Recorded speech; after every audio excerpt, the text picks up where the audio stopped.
اندر مذکور ہے.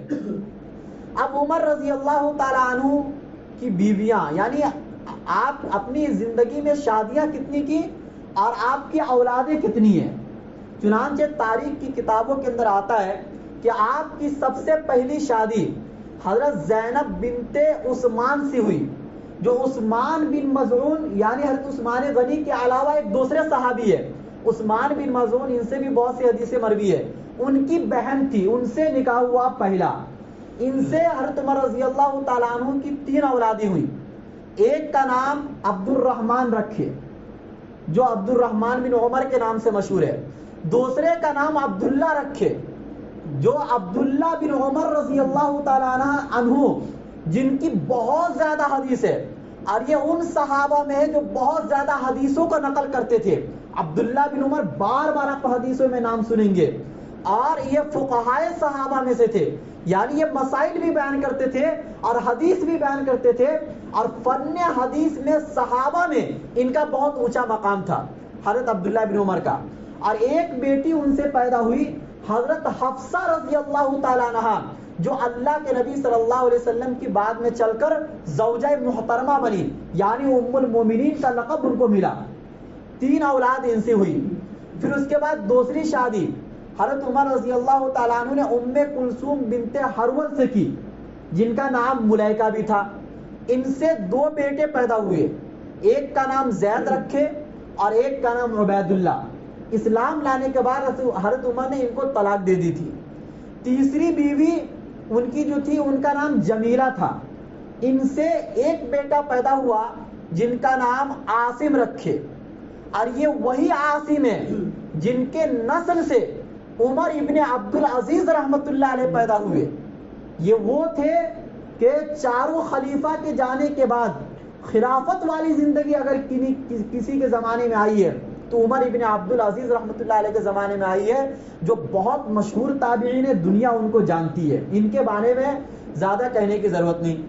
پھر اس کے بعد چوتھی جو شادی ہوئی وہ بہت اہم شادی ہے، اس کو ذہن میں رکھنا ہے اور اس کو سمجھنا ہے. عام طور سے لوگ اس شادی کو نہیں سمجھ پاتے ہیں.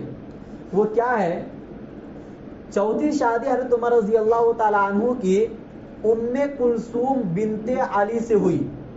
عام طور سے ہم اور آپ حضرت فاطمہ رضی اللہ تعالی عنہ کو تو جانتے ہیں، لیکن ان کے صرف 2 بیٹوں کو جانتے ہیں، ایک حسن اور ایک حسین، اور انہی 2 کو زیادہ مشہور بھی کرتے ہیں.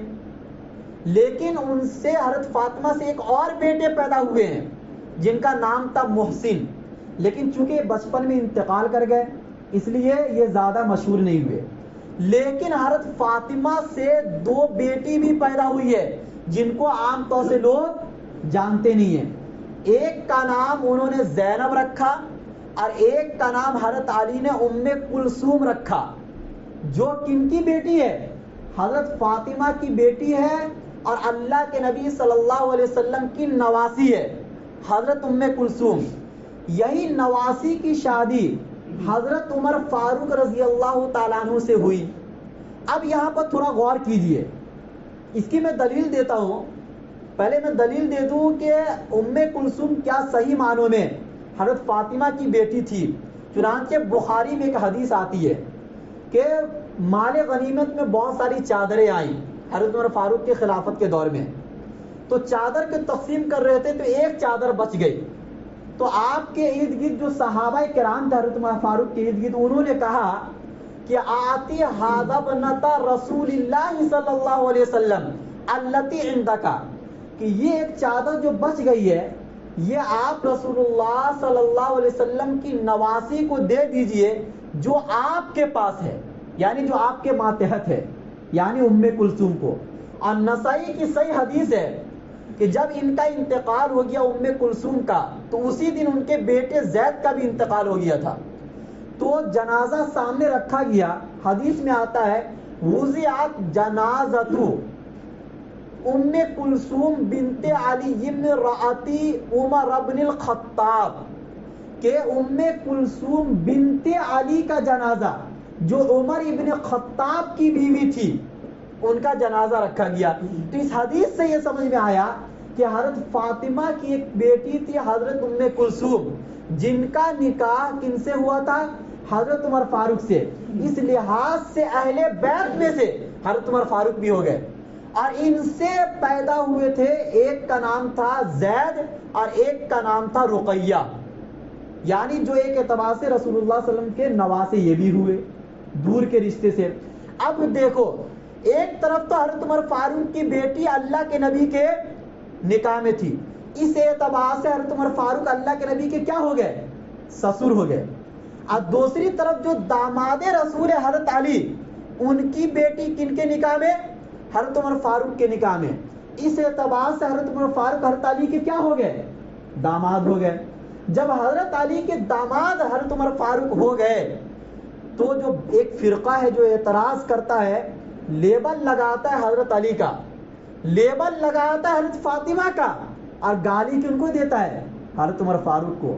بھائی اگر حضرت عمر فاروق کو آپ گالی دیتے ہو تو یہ گالی ڈائریکٹ حضرت فاطمہ کو بھی پڑتی ہے، اور یہ گالی حضرت علی کو بھی پڑتی ہے. کیونکہ انہوں نے اپنی بیٹی کا نکاح کن سے کرایا تھا؟ حضرت عمر فاروق سے کرایا تھا، جو صحیح سند کے ساتھ اور صحیح دلیل سے ثابت ہے. لہٰذا اس کو لوگ مشہور نہیں کرتے ہیں، لیکن اگر یہ بات ہمارے اور آپ کے ذہن میں آ جائے تو وہ تمام اعتراض کا جواب حل ہو جاتا ہے. کہ حضرت عمر فاروق نے نکاح کیا تھا ایک ام کلثوم سے، جو بیٹی تھی حضرت علی کی، اور جو بیٹی تھی حضرت فاطمہ کی، جو بیٹی اللہ کے نبی صلی اللہ علیہ وسلم کی چہیتی بیٹی تھی. ان کا نکاح کن سے ہوا؟ حضرت عمر فاروق سے. اس کے بعد پانچواں نکاح حضرت عمر فاروق، یعنی یہ ایک وقت میں نکاح نہیں ہوا تھا، ایک وقت میں تو الگ الگ وقتوں میں نکاح ہوا تھا. پانچواں نکاح ہوا حضرت عاتقہ سے، جن سے ایک بیٹا پیدا ہوا جن کا نام تھا ایاس. اور پھر چھٹا نکاح حضرت عمر فاروق کا ہوا ام حکیم بنت حارث سے، جن سے غالباً ایک بیٹی پیدا ہوئی جن کا نام حضرت عمر فاروق نے رقیہ رکھا. اور دو باندی بھی تھی، اس زمانے میں باندی کا بھی دور تھا، تو دو اور باندی تھی جن سے دو اور اولاد ہوئی. یعنی اس اعتبار سے حضرت عمر فاروق کے ماتحت 8 عورتیں گزری اور ان سے 12 اولادیں پیدا ہوئی حضرت عمر فاروق رضی اللہ تعالی عنہ کی.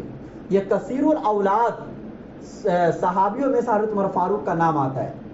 بہرحال یہ تو حضرت عمر فاروق نے جو نکاح کیے تھے اور جو ان سے اولادیں ہوئی تھی ان کی یہ تفصیل ہوئی. اس کے بعد